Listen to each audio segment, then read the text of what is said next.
স্বামী স্ত্রীর মধ্যে ঝগড়া হয়, এরকম স্বামী স্ত্রী আসেনি? কথা কই আসেনি? বিয়াওয়ালা বাইত গেছে গিয়া মেডিকেল কালোয়ার দিয়ে কান্দে, 14 জনের ধরছে আফা পেট ব্যথা করে, না মাথা ধরছে, না তো কান্দের কান্দি যাও এটা খারাপ, কথা কথা গালি গালাজ করে মারধর করে, হোর আরো খারাপ, শাশুড়ি আরো খারাপ, খবর লইছি এগুলো আবু জাহেলের গোষ্ঠী, হে হে নবীর জমানা আবু জাহেল আসিল, এই গোষ্ঠীরাই আমার ভাগ্যে ভরছে। এরকম জামাইয়ের বদনাম, শ্বশুরের বদনাম, শাশুড়ির বদনাম, আরেকজনের বদনাম, এই খাইচ্যতের লোক আসেনি সমাজ, কথা কন্যা কা আসেনি? একজনে বুদ্ধি দিছে, আপা একটা কাম করো, অমুক জায়গার মধ্যে একজন ফিসাব আছে, জামাই বউর মধ্যে গোলমাল থাকলে একটা তাবিজ যদি বাইন্দা দেয়, লাইলি মজদুর বা বলব লাইলি তাড়াতাড়ি যাও। বেরি জামের মহব্বত চেতানের লেগা গেছে ফিসাবের কাছে, কি আনতো? কথা কয় না, কি আনতো? ফিসাবে তাবিজ দিমু পরে। জামাইয়ের লোকে যে ঝগড়া হয়, মারধর করে গালি গালাজ করে, সব দোষ গেল আপনার স্বামীর, আপনার কোনো দোষ টোষ নাই। ও হুজুর আমার অল্প বুদ্ধুর দোষ কি? ও স্বামী যদি একটা গালি দেয়, মুরব্বীকে দোয়ায়, আমি 50টা জবাব দিই। হুজুরে টের পাইছে বেরির রঙে মার খায় না, মার খাইতেছে কি দোষে? এই যে মুখের, আরে কথা কর, কি দোষে? এই বেরির রঙে মার খায় না, মার খাইতেছে কিসের দোষে? মুখের দোষে। মুখটা খারাপ, একটা করলে 10টা, 10টা করলে 30টা। এই সাফাবাজ কিছু লোক সমাজের মধ্যে কথা কর, জোরে বলে, মা গো আপনি বসেন, আপনার সিধা করার ওষুধ আমার কাছে আছে, বল, চুপ করে বল, বুঝছি এমনি মারি খান না, জামাইরে দোষ দিল হইতো না, দোষ আপনারও আছে। হুজুরে 1 বোতল পানি কইরা দিছে, কয় বোতল কইরে দেখেছে, মাগো এই পানির বোতলটা আলমারির ভিতরে ধুয়ে দেবেন তালা দিয়া। জামাই একজন ঝগড়া স্টার্ট করবো, জামাইও আছে খারাপ কার্যতে, শুধু মেয়ে লোকের দোষ ধরলে হইতো না, পুরুষ লোক খারাপ কার্যতে আছে না নাই? আল্লাহ পাইল্লা মেয়ে লোকের লোকে দুনিয়ার খাতির, আর নিজের বিবির সাথে খাতির নাই। বিবিরে কেউ ধমক দেয়, কেবল ধমক দিয়ে দিয়ে কথা বলে, গ্রাম অঞ্চলের মধ্যে বুড়ো হয়ে গেছে, শাশির লোকে খেটার খেটার খেটার খেটার, এরকম আছে না নাই? শাশির বিষয়টা কি? হ্যাঁ, 2 দিন পরে মরবেন, আমিও মরমু, আমার দেখলি আমরা কেন খেসের খেসের বিষয়টা কি? কত দেখলে আমার আগুন জ্বলে, কিল্লিগা 35 বছর আগে বিয়ে করছি, টেহাও না পয়সাও না, মাং না। এই বিয়েটা যদি অহন করতাম 5 লাখ টাকা উড়বাইতে পাইতাম, 2টা টেলিভিশন পাইতাম, গাউসিয়া মার্কেটে দোয়ান পাইতাম, বিদেশ যাওয়ার ভিসা পাইতাম। আজকাল ফোলা পাই হরবাড়ি টেহা দিয়া ঠ্যাঙ্গের উপরে ঠ্যাঙ্গুলে ডুল্লু ডুল্লু করতে আসে, আর আমার কোহাল খারাপ, 30 বছর আগে বিয়ে করে ধরা, টেহাও না পয়সা না। তোর দেখলে আমার পুরান দুঃখ মনে হয়। যৌতুক খাওয়া হালাল না হারাম? তারা কথা কয় না, হালাল না হারাম? বেরিয়ে আরে বুড়া কালে বুঝি শয়তানি আপনার মনে হয়েছে, মানে আপনার ঠান্ডা করানোর বুদ্ধি কি? আমার ঠান্ডা করার একটা বুদ্ধি আছে, তোর বাহের মধ্যে একটা মোবাইল এনে দে, একটা সব মাপ যা, প্রত্যেকের হাতে হাতে মোবাইল, আমার হাতটা খালি। এই খাইতে লোক আসেনি, এই চাষি বুড়া কালে বাহের মধ্যে মোবাইল এনে দিছে, কম দামের একটা মোবাইল। আধা ঘন্টা পরে যখন বেড়ায় দোকানো গেছে, কুরুচ্ছা ফলাবেন ধরছে, দাদা ওই কি বুড়া কালে বলে ওর বাড়িতে মোবাইল পাইছে, ও কে গুলো দাদি না গুলো, আরে কি চাষা বুড়া কালে বলে ওর বাড়িতে মোবাইল আনছে, কে গুলো শাসি না গুলো, বেড়া কো মাগো, আচ্ছা 30 বছর পরে ওর বাড়িতে একটা ছোট্ট মোবাইল আনছি, আর বিড়ি পুরোটা দেশ ভাঙিয়ে নিয়েছে আধা ঘন্টা না হইতে। নতুন মুরগি ডিম ফেরা যেরকম কক কক করে, মেয়ে লোকে বাহের বাড়ি থেকে কিছু আনতে আনলে কক ককের শেষ নাই। কথা কন ঠিক নেই? মোবাইলটা গড় আনলি বেটি হেন টিপ দেয়, হেন টিপ দেয়, বাহের বাড়ির মোবাইল বুঝেন না, বেড়া কত বাধা তোকে দেখ, এই সব ফাংশন আমি বুঝতে হারতারি না, তুই কখনো টিপ দে, কি ফেস লাগাস, আল্লাহ কি বিপদ জানি গড়া। আমার বাহের বাড়ির মোবাইল আমি বদর বদর করেন, আমার ইচ্ছা।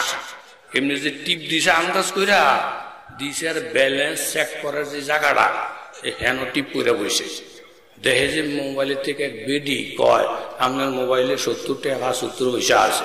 মোবাইলটা টান দেয় না, হ্যাঁ বেডি এত বদর বদর করে, আপনার মোবাইলে 70 টাকা 70 পয়সা আছে, আমি ঘরের বউয়ে জানি না আপনার মোবাইলে কয় টাকা।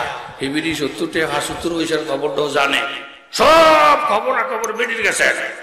বেড়া কত হাওড়ি দর্শে দেখ, আমাদের তুই বেজ্জতি করিস না, আমি বহুত মাইসের জিজ্ঞাসি যে বেডিটাই বদর বদর করে, মাইসে তো হুজুর চিন্তা করেন এটা অন্য বেডিটা কম্পিউটার, কম্পিউটার তো সিনিয়র বেডির গলাটাও আমি চিনি। এখন এই যৌতুকের মোবাইলে ঘরে শান্তি আনছে না অশান্তি? খবরদার, একের আজ্ঞাই না। বরকতের মালিক জোরে বলেন কে? হুজুর বলছেন মাগো আমার জানার বাকি নাই, এই এক বোতল পানি ভরে দিছি, পানি ভরাটা এই আলমারির ভিতরে ধুয়ে দিবে। জামাই এসে যখন ঝগড়া স্টার্ট করবো তখন এই ফরা পানি মোহের মধ্যে দিয়া একটা ছাইয়া থাকবেন, একটা জব দিবেন না। একটা জব যদি দেন, এক ফোড়া পানি যদি বাইরে পড়ে আমনে মরবেন, এক ফোড়া পানি যদি ফেটের ভিতরে যায় আমনে 5টা ফোড়া পানি মরবো। খবরদার, পানি করার লোকে টালটি বালতি কিচ্ছু চলতো না। কথা কর ঠিক নেই? ঠিকই বেড়া এজন ঝগড়া স্টার্ট করছে, তারা তো খাইছ তারা বেরি মোহ পানি ভরা দিয়ে চাইয়া রয়েছে। বেড়াকে কি হ্যাঁ উচিত কথা কইতেছি, জবাব নাই। বেরি গো জবাব দিয়ে তোর হতাই নিতাম পারি, কিন্তু জবাবটা দিলে পানি হয় বারে করবো, নাহলে ভিতরে করবো, হয় আমি মরবো, নাহলে খোলা ভাই মরবো। যা তোর কোহাল খুলছে, বদর বদর যা মন চাই কর, তোর কোহাল খুলছে। একে একে 3 দিন ঝগড়া। কয়দিন? স্ত্রীর পক্ষ থেকে কোনো জবাব নাই। বিবি পানি ভরা মুখে দিয়া খামোশ। একে একে 3 দিন ঝগড়া চলে, জবাব নাই। 3 দিন পার হয়ে যাওয়ার পরে স্বামী ডাক দিয়ে বলে, বিবি গো আমার, আজকে একে একে 3টা দিন তোমার সাথে আমি ঝগড়া করলাম, একটা জবাব তুমি দাও নাই। কানে ধরে তওবা করলাম গো বিবি, তুমি যেমন তোমার জবানটাকে হেফাজত কইরা আমার মনের মধ্যে কোন রকমের কষ্ট দেও নাই, আমার দিলে আঘাত দেও নাই, আমিও আমার জবানটারে হেফাজত করার নিয়ত করলাম, তোমার দিলের মধ্যে কষ্ট দিব না। স্বামী স্ত্রী 2 জন যখন জবানকে হেফাজত করার দায়িত্ব নিছে, ওই ঘরের মধ্যে আর ঝগড়া হয় না, তাবিজ তোমারও লাগে না। 2 জনের জবান হেফাজত হয়ে যাওয়ার কারণে আমার আল্লাহ তাআলা আসমান থেকে শান্তির ফয়সালা করে দিয়েছে। জোরে বলেন ঠিক কিনা? স্বামী স্ত্রীর মধ্যে ঝগড়া, স্বামী বহু বলছেন, দেখো গো বিবি, তুমি আর আমি 2টা মানুষ, সংসার আমাদের কত ছোট্ট, তুমি আমার সাথে আপন হও, আমি তোমার আপন হওয়ার জন্য তৈয়ার, ঘরের মধ্যে শান্তি হবে না। বউ তো এক করে, স্বামী থেকে আরেক করে, 2 জন 2 জায়গায়, কত ওয়াজ কত তাবিজ, তোমার কিছুতে বিবিটা হেদায়েত হয় না। হঠাৎ করে একদিন রাত্র গভীর, স্ত্রী তার রুমের থেকে উঠে স্বামীর ঘরে আইসা স্বামীকে জড়াইয়া ধরছে। জোরে কান সুবহান। স্বামী গো বিবি, এই মহব্বতটার জন্য কত তাবিজ কত দোয়া দুরুদ করছি, এই মহব্বতটা পাই না। আর আজকে রাত্র গভীর তুমি তোমার ঘর থেকে এসে আমার জড়াইয়া ধরছ, আমার কলিজাটা ঠান্ডা হয়ে গেছে। বিবি কয়, এই কথা আস্তে আস্তে কও। ঘরের মধ্যে চোর ঢুকছে, ঘরের মধ্যে চোর ঢুকিয়া আমার গলার হার, কানের দুল, এরকম ভাবে মাথার টিকলি ধরে যখন টানা টানে শুরু করছে, আমি চিন্তা করে দিলাম, আল্লাহ, এই টাইমে যদি আমি চুপ করে বয়ে থাকি তাহলে চোরা আমার অলংকার নিব, একটু পরে আমারে শুদ্ধ টান দিয়া লয়ে যাইব। কথা বলেন ঠিক কিনা?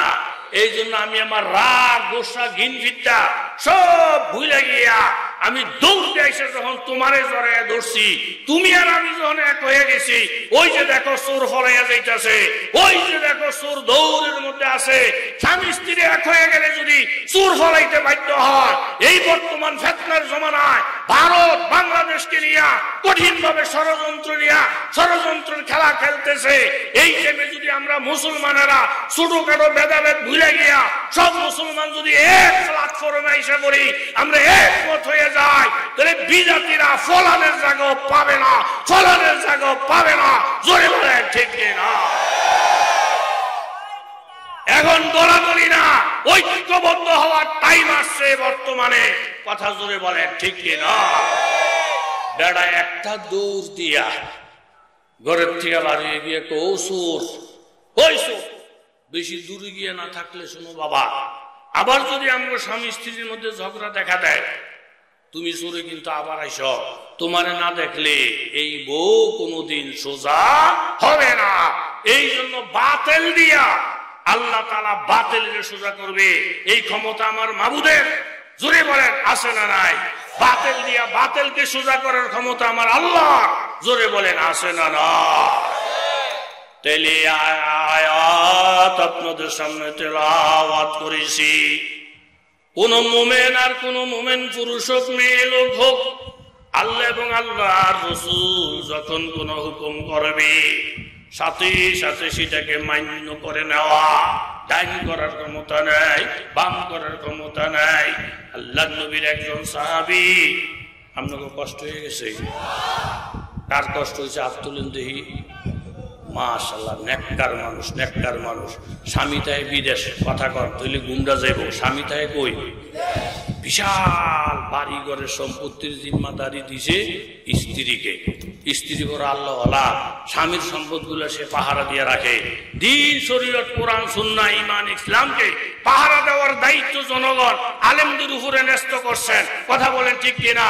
একজন দারোয়ান যদি চোর ডাকাত দেখে যেমন চিল্লাম দিয়ে সকলকে সজাগ করে দেয়, আমরা দিন শরীয়তের কোন দুশ্মন বাংলাদেশের দিকে কোন সুকুন চোখ রাঙ্গাইলে এই দেশবাসীকে আমরা সতর্ক করে দেই। এটা আমাদের জন্য ফরজ। কথা বলেন ঠিক কিনা? বিশাল বড় সম্পত্তি পাহারা দেয় বিবি। যখন শেষ রাত্র বিড়ি এরকম জিকির আজকার করার জন্য বসছে, এর মধ্যে ঘরের ভিতরে ঢুকছে চোর। কথা জোরে বলেন, ঘরে কি ঢুকছে? চোর ঢুকছে। বেরিয়ে নজর করে দেখে ঘরের মধ্যে চোর। চোরা আমার চেহারা দেখতে লইতেছে, আমার গুনুইব। আমি চোরের লোকে ফাড়াফাড়ি করলে আমার মান সম্মান চলে যাইব। বেরিয়ে গেছে গোমরা কামড়ি দিয়া তসবিরা হাতের মধ্যে লইয়া জিকির করতেছে, আল্লাহ আল্লাহ আল্লাহ আল্লাহ, তুমি আমার স্বামীর আমানত মাল সামান গুলা হেফাজত করাও। এর মধ্যে চোরাই ভিতরে ঢুকে জন দেহে বেরিয়ে হেফাজত করে দেহে। এই রুমের মধ্যে নেওয়ানোর কিছু নাই। এরপরে আর একটা রুম গেছে ওই রুমে, ওই রুমে গিয়ে নেওয়ানোর কিছু নাই। এরপরে গেছে তৃতীয় রুমে। তৃতীয় রুমটার মধ্যে চোরটা যাইতে দেরি, পিসি দিয়ে ঢুকছে ডাহাই। কথা কর, পিসি দিয়ে ঢুকছে কি? বুখারী শরীফের মধ্যে হাদিস আছে,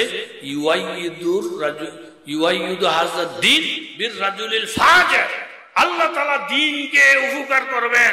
গুনাহগার মানুষ দিয়েও আল্লাহ তাআলা ঈমান ইসলামের উপকার করতে বলেন, করতে পারে। তৃতীয় রুমটার মধ্যে চোর গেছে আর পিসি দিয়ে ঢুকছে কে? কথা কর না গা। ডাহাইতরা ঢুকার পরে ডাহাইতের লোকের একজন কয়, স্যার কই কি? ঘরের মধ্যে একটা বেডিয়ে না আল্লাহ আল্লাহ করতে আছে। তো ডাহাইতের যে সর্দার এতকে বেডি আল্লাহ আল্লাহ করলে বেডিরে লাড়া সারা দিস না, বেডি জিকির আজকার করুক, বেডির কাম বেডি করুক। এই বাড়ির যে মালিক পুরুষ লোকটা, এই পুরুষ লোকটা কখনো তারা বিচারা বার কর। কিল লাগে, কনি লাগে, মাইল লাগে, যা লাগে আমরা দেমু পারে। পুরুষটারে বেড়াটারে বেডি আল্লাহ আল্লাহ করতে আছে, করতে থাক, পুরুষটারে বিছড়ে বাহির কর। তারা এই রুম এই রুম তৃতীয় রুমের মধ্যে গিয়া দেখে এই বাড়ির যে বাড়িওয়ালা সারে তেমনি জুপড়ি মেরে বই রয়েছে। তো এই বাড়ির মালিক নি না চোর? তেকেরা মালিক না চোর? দেখছেন আল্লাহর কুদরত। চোরারে সিজা করার লিগে আল্লাহ কারে বাড়াইছে? ডাহাইতেরে বাড়াইছে। এও আমরা বাংলা ভাষায় বলতে চাই, এ ভারত যদি ফায়ের মধ্যে ভাড়া দিয়া অনিচ্ছা, আমাদের ইচ্ছা নাই, আমরা প্রতিবেশী রাষ্ট্রের সাথে ভালো সম্পর্ক রাখতে চাই। আমার দেশের মধ্যে যেই সমস্ত সংখ্যালঘু অন্য ধর্মের লোক আছে, হিন্দু হোক, খ্রিস্টান হোক, তারপরে বৌদ্ধ হোক, প্রত্যেকটা সংখ্যালঘু আমরা অন্য ধর্মের লোকদেরকে আমাদের এরকম জান মাল ইজ্জত হেফাজত করা, এটা আমাদের নৈতিক দায়িত্ব, রাষ্ট্রীয় দায়িত্ব, ইমানি দায়িত্ব। কথা বলেন ঠিক কিনা? এবং বাস্তবতাও তাই। এক একটা হিন্দু আমাদের দেশ থেকে তারা সাংবাদিকদেরকে সাংবাদিক সম্মেলনের মাধ্যমে জানিয়ে দিছে, বাংলাদেশের মুসলমানদের কাছে আমরা সনাতন ধর্মের হিন্দু লোকেরা নিরাপদের সাথে আছি। আমাদের মন্দির আলেমরা পাহারা দেয়, আমাদের মন্দির মুসলমানেরা পাহারা দেয়, আমাদের শাখা সিঁদুরের কোনোদিন কোথাও কোনো বাধা দেয় না। আমরা ফাড়া বলি দিতে গেলে কোনোদিন আমাদেরকে বাধা দেয় না। হাজার হাজার সনাতন ধর্মের হিন্দু নারী পুরুষেরা চোখের মধ্যে আঙ্গুল দিয়া সাংবাদিক সম্মেলন কইরা বারবার ঘোষণা করতেছে, বাংলাদেশের মুসলমানেরা আমাদের ইজ্জতের সাথে এই দেশে বসবাস করার ব্যবস্থা করতেছে। কথা জোরে বলেন ঠিক কিনা? এরপরও কানে দিয়া ফানি যায় না।